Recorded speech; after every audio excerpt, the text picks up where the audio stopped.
Hello everyone and welcome back to English Enhanced, the channel designed for advanced learners of English. Today we'll just be chatting about the IELTS exam and sharing some specialised tips to help you excel. So, tip number 1, for the listening section, you need to develop your note-taking skills, and this is going to help you catch the main ideas and specific details that you're going to hear in the audio recordings. Now, one way of doing this is to practice with different types of audio recordings, so you can listen to lectures, conversations and interviews, and then just practice making notes as you go. Secondly, you need to focus on the reading section too, and one skill in particular that's going to be useful is to develop your skimming and scanning skills. So skimming involves quickly reading and kind of just trying to get an overall idea of the text, while scanning involves looking for very specific information.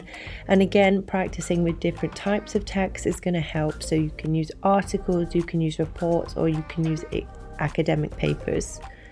Third, for the writing section, it's going to be important to make sure that you understand the different types of essays that you may face during the exam. So you might have argumentative, discursive, or problem solution essays. It's also going to be useful to focus on developing your ability to use complex sentence structures and vary your vocabulary if you're looking to improve your overall mark. Fourth, for the speaking section, it's a good idea to practice speaking, and in particular, you want to make sure that you can kind of focus on speaking fluently and coherently. So one of the best ways to do this, I would say, would be kind of using filler phrases. So maybe you can just say, let me think about it for a moment, or, oh, that's an interesting question, just to kind of buy yourself a bit more time. And focus on using intonation and stress too to convey meaning effectively.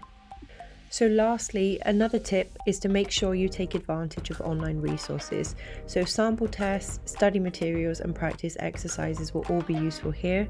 Additionally, you can also consider taking a preparation course with a qualified teacher who can give you personalised feedback or guidance. We'll also leave a list of some helpful resources below, and if there is anything specific that you'd like to see on this channel, please just let us know and we'll do our best to create a video on that. So there you have it. That's all of our top tips for today on how to prepare for the IELTS exam. We hope you found this video useful, and we really want to wish you the best of luck in your exam. Thanks for watching. Don't forget to like and subscribe for more helpful tips on advanced English language learning. And again, check the description below for more helpful resources.